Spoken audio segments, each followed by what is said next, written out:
Hello, everyone, and welcome to this edition of Teed Up Grand Strand. I'm here with a very special guest from Tidewater Golf Club, Mr. Archie Lemon. Welcome, Archie. Thank you, Shan. This is your first time with us. It is. And I'm excited about that. We want to welcome you and spend today really introducing everyone to Tidewater Golf Course. It's one of my favorites, and maybe talk a little bit about what's been going on there the last couple years. But let's just start off for folks who may not have heard of Tidewater and just give a brief background. How long has it been there? Maybe some of your favorite parts, because you've been there a little while too. Mm-hmm. Not real long, but a little while. Thanks, Shan. Yes, I have been there a little while. Believe it or not, this is Tidewater's 25th anniversary. Wow. It opened in 1990. It has the acclaim of being a golf course that was designed with an architect by the name of Ken Tomlinson. Ken's background is a tax attorney, but he has also been an architect of quite a few courses in this part of the country. Mm-hmm. And I think what makes Tidewater so unique is the piece of property that it's built on. 9 of the holes are inland, but 9 of the holes are on some sort of water feature, mm-hmm. and they overlook the, you can see anything from the Atlantic Ocean to the Intercoastal Waterway to the inlet there at Cherry Grove. It's just a beautiful, beautiful piece of property. It really is, and it provides some spectacular vistas and also some spectacular shot-making opportunities, we'll call it. Some of those greens are precariously perched out there, but definitely makes for some very picturesque holes. One of the most beautiful golf courses here for sure. Had the opportunity to play it several times. Some tournament play too. I have to say I enjoy it more when it's a little more fun. just out there for fun. Those tournaments make it a little serious. It plays a little bit difficult for me anyway. I'm not a real straight ball hitter, but anyway. Well, a lot of us fall into that category. Yeah. But you're right. It's one of the most scenic, beautiful layouts in all this part of the country. And so for those who are familiar with the Grand Strand area, Tidewater is still in the North Myrtle Beach area, but in the northern part of that North Myrtle Beach area, out there on the water. In the summertime, you get a fantastic breeze that comes in, so you do stay a little bit cooler in there, but that wind can play a little bit of havoc on your ball flight, so you have to take that into consideration. But over the last couple years, you guys have done a little bit of work out there. We've done a lot of work. We have. Biggest thing is this past summer we closed for 4 months, and went through a significant restoration. We have identified we had a challenge in our green complexes, and we did a lot of research to find out exactly why. And we knew that some of it was because of the trees were getting taller around the greens, and we had to do some selective removal of some of the trees. But we also wanted to know, and we thought that there were maybe other reasons. So we brought in 3 or 4 different consultants, and we did a lot of analysis as to what could we do to make our greens and the green surrounds the best they could be. Right. Come to find out, the top 4 to 6 inches of greens mix had too much innate matter in it, too much organic matter in it. Okay. The bottom 10 to 12 inches of the greens mix was great. So basically, we had to remove about 5 to 6 inches of the greens mix on the top. Wow. Replaced it with new greens mix. We brought an architect in. Chris Spence was the architect that we brought in. We did a lot of research on that, and he actually had worked with a couple PGA Tour sites, one of them being Sedgefield, when they redid their greens, and they turned out just fantastic. So Chris came in, and not only did we remove the greens mix, we expanded the greens back to their original size, and believe it or not, over 25 years, those 18 greens had gotten 10,000 square feet smaller. Wow! As a collective group, so that's about a green and a half. Now, how does that happen? Happens with all golf courses if you're not real careful. As the trees get taller, the greens will get smaller. It happens with so many courses, and many times the hardest part of the green to maintain is that last lap on the outside edge, that last ring. Mm-hmm. And if you're not careful, it will become fringe. And then a few years later, then the next ring might become fringe. Okay. And all of a sudden, over X number of years, your greens have gotten smaller. So, we expanded the greens back to their original size. Something else that we did, that we brought in another company to do an analysis of all the drainage for all the green complexes and the green surrounds. Right.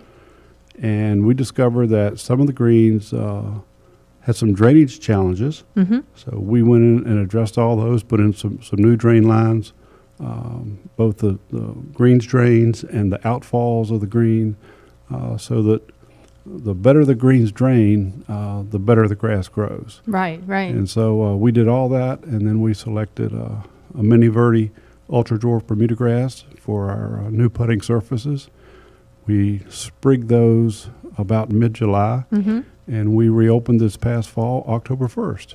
So we are excited to have new green complexes and all the things that have gone into making them the best they can be. What a process.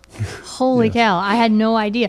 One very cool thing that y'all did and that folks can still see is you took several videos of the construction or reconstruction or super construction, it sounds like, of this whole thing, and put it up so folks could see it. And you were even pointing out, especially those who had played the course prior on some greens that were showing some of those challenges. So Right. I know those folks are happy to be back this year playing it again. And I understand, I haven't gotten a chance to play the new ones yet, but they are outstanding, is what I'm understanding. I'm They sure are. you will agree. Yeah. The greens have come back really, really well.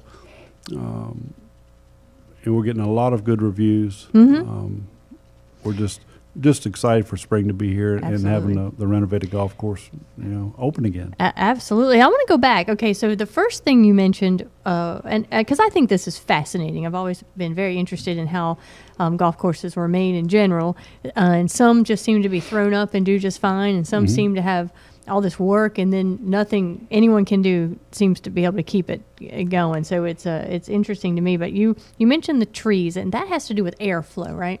Because really, to have a nice green, you need a combination of a lot of different things.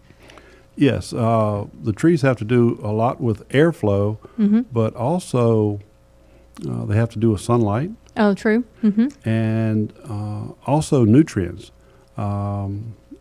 Trees and tree roots take up a lot of nutrients. Means they're pulling it out. Yeah, they're Yeah. taking it away. They're taking it away. it's competition for the grass. Right.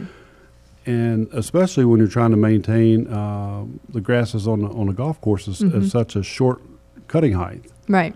So, but probably on the greens themselves, the greatest thing is the sunlight. And just to give you an example, we have some different thermometers, for lack of a better word, that are in 2 or 3 of our greens, and we actually can record the temperatures of the greens, the humidity, et cetera, et cetera. Wow. And the difference on some of the greens between being in the shade and being in the sunlight can be 13 or 14 degrees. Wow. Now that doesn't sound like maybe a whole lot, and it's not so much this time of year and during the summertime. Where it's the challenge is in this part of the country, since we're in the transition zone, it's in the wintertime. Okay. And we all can relate to on a cool day or a cold day being out and being in the shade Yes. and stepping into the sunshine and how much nicer and warmer it feels. No different than a putting green goes through the same thing. Okay. So by getting the sunlight Back on just, the greens. it warms them up. It helps them grow. Okay. So then you talked about the green, the greens mix. Yes. I assume that's the dirt underneath, What for lack people of a better word. Yeah. It's, Okay. It's a combination of sand and Canadian peat and some other blended materials, but that has to have a particular perk rate where water can flow through, Right. where air can flow through, where roots can get down into it, and everything can be healthy. We put a complete new greens mix on the Right. top 5 to 6 inches of every So you one had of our. to scrape it all off Yes. the first time. I mean, go Yes. through, scrape it all off, Mm-hmm. and then also make it bigger till you Yes. took it back. Yes. And then you put back down 5 to 6 inches on every green of new stuff, Yes. Of Oh new my stuff. gosh. And then it had to be blended right? with the What 10 was to 12 underneath it. inches underneath it. And so different special machines were brought in to blend it, almost like a cake blender, believe it or not. Okay. There's special machines that do that. And then a real intricate process is what's called floating the green. And that is getting it back to its original shape and original contours so it then can be grassed or sprigged. Right. And there are just a handful of people that do that. With this company that we use, they only have one person that Wow. so-called floats the greens. Wow. And so you've got a green out there. It might be 8 or 10,000 square feet. Now he's got to put it back to the contours that it was originally measured at. Wow. And it takes them just hours and hours and hours and hours yeah. of meticulous work. Well, because I'm thinking if you're, I mean, again, I'm from a layman's perspective, I'm imagining this cake batter machine. And when you mix it up like that, I mean, I've seen people grinding up their backyards and things. It levels everything out. Mm-hmm. I mean, to a certain extent. And so if he's got to go back in and reshape, that means he's moving some of that around, right? Can I ask a question? Yes, So you can. so they measured the contour before you started the process, Before we took the grass off. and then they went back and reinstated that contour. So if I played the golf course before the renovation and after the renovation, the green characteristics are going to be about the same. They're about 98% the That's same. amazing, That is Archie. amazing. That is amazing that you put I'm that fascinated. kind of, Yeah, they everything is measured just like a surveyor would measure something. They measure everything on 12-inch increments Wow. and the entire green. And it's once all those measurements are taken, they're then put into a computer, and that person that's actually what they call floating the green. Yeah. And the floating the green, he's on a Sand Pro with a little box blade on the front of it and an umbrella over top of him, and it might take him 3 or 4 hours to do an area the size of half of this room here, Wow. because he does it and he does it and he does it, and he makes changes. It's almost unseen to the eye. Mm-hmm.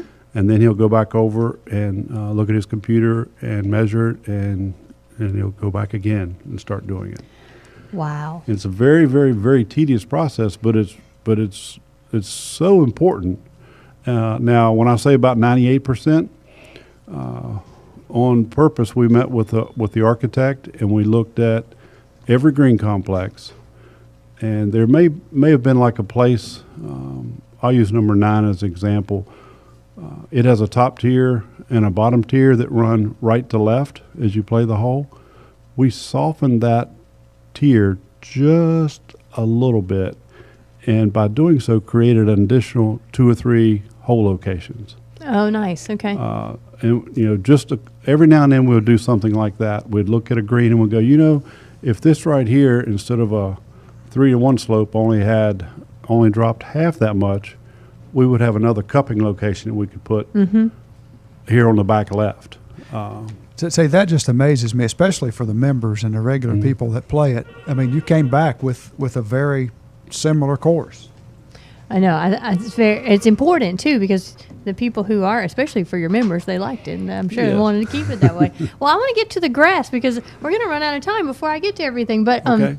you said you went with the Mini Verde, and there was a lot of conversation surrounding that. I didn't realize that not all grass roots went into the ground, or what we're calling now the greens mix. Correct. All right. So you're saying that some of the other options that y'all looked at, like Champion and I'm forgetting the name of the Tidewater, their roots actually don't grow underground. They run across the top of the ground. The stolons do. They run across the top of the ground. From there, the roots then go down, but the stolons themselves run across the top of the ground.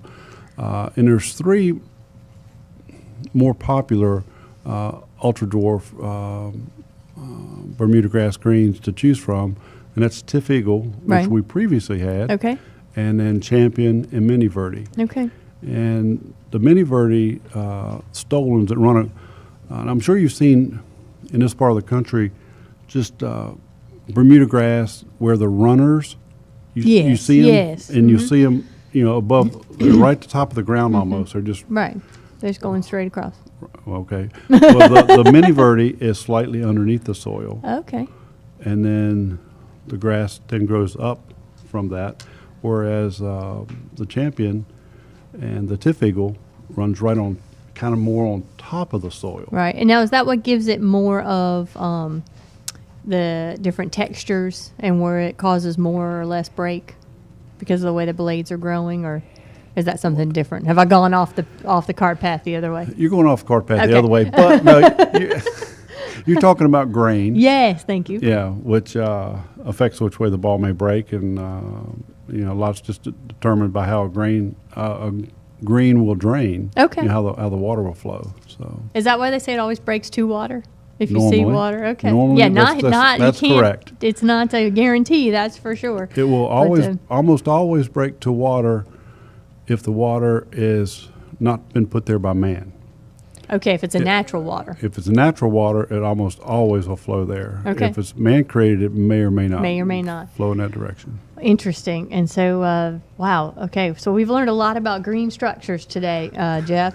The important part to note, though, is that y'all did take all of this time and put that much effort into making sure that, like you said, they came back the best that they could be. And so we're all looking forward to the spring and having, I know y'all are slam busy, so people are out there enjoying it now. They are. It's beautiful. It's today's sunny and 80 some degrees out. I know. We waited we're for sitting it. here. I know. We should be out there playing golf. Archie, what's our problem? We need to be. So Tidewater, since it is golf season and a lot of people in town are on golf packages, do note that the Tidewater is part of some great specials, what they call their two-play specials. Probably the most important one is the Tidewater 2, right? Am I saying that right? And you can play Tidewater twice in the same day or just twice on your package. On the same package, On the yes. same package. And you get a little better rate that way. But they've got a surf and turf out there with the surf club and a package out there with the thistle and many others. So and wherever you're looking to play, definitely check with your provider and with Tidewater to make sure they are included. And if you're just out for one round, you can go right to their website, tidewatergolf.com. That's correct. Yep, tidewatergolf.com. You can book online or just give them a call. And Archie or Coop will take care of you. Chris Cooper. Is our head professional, yes. Yes. And tell him we call him Coop. He'll love that. Not really, but he will. He'll understand when you say where you heard it. Well, gosh, what do we have to look forward to with the summer coming? Anything? Are you sticking with these renovations, or are you planning something else for this summer? Well, we think the renovations will just get better and better. Little things that I didn't throw in, and I didn't kind of have time to, but Right. we put new sand in all the bunkers. We have planted a few thousand azaleas. We've put out some crepe myrtles. Wow. We've done some different things like that, some new hole introduction signs. We'll just continue to make enhancements throughout. Sounds like we have a lot to talk about in our upcoming shows. We do. And some good photo ops. Out Absolutely. there. Thousands of azaleas? Yes. Oh, my gosh. Did you get them in before the blooming season? We did. And so they were gorgeous, like... They are. Yeah. Oh, Right they're now. still. They're still. Okay. They're still there. Some people are saying theirs have already fallen off, so you've still got yours. So I mean, azaleas are so gorgeous, They're not but all it is there, but a lot of them are there. It's a short season for It is. azaleas. It is. But it's the first year with them, Mm-hmm. and they'll just get bigger and mature. And each fall is when we'll add some additional plantings. Okay. And so the hope is it will just be absolutely breathtaking in the near future. Well, it already is, so I can't imagine. So we will look forward to that. Archie, thank you so much for coming in, and we will look forward to doing this again in the very near future. All right. Thank you, Shan. All right. This edition of Teed Up Grand Strand has been produced and broadcast by the Zeus Radio Network for thegolfdirector.com. When visiting the Golf Director, be sure to check out our featured golf course pages, including the one for Tidewater Golf, where you'll find up-to-date information about course conditions, specials, and much more. If you need help with your next golf vacation to include Tidewater Tidewater Golf. Hashtag just call Dave if you like to tweet, and he'll find you, or give us a call on a real phone at 844-GO-GOLF-1. That's 844-464-6531. All of our TGD programming is archived for listening and viewing on demand, so to catch up on a show you might have missed, click on the TGD Radio and TGD TV tabs on the menu at thegolfdirector.com. We're now available on over 1 billion devices, yes, that's with a B, through iTunes, Audio Realm, TuneIn, YouTube, Ustream, Roku, Blueberry, and the Myrtle Beach Golf app. This is your host, Shan Coughlin, and on behalf of my very special guest, Mr. Archie Lemon, our producer, Jeff, behind the glass, we thank you very much for tuning in. There's more TGD golf news and information coming up next, so don't go anywhere.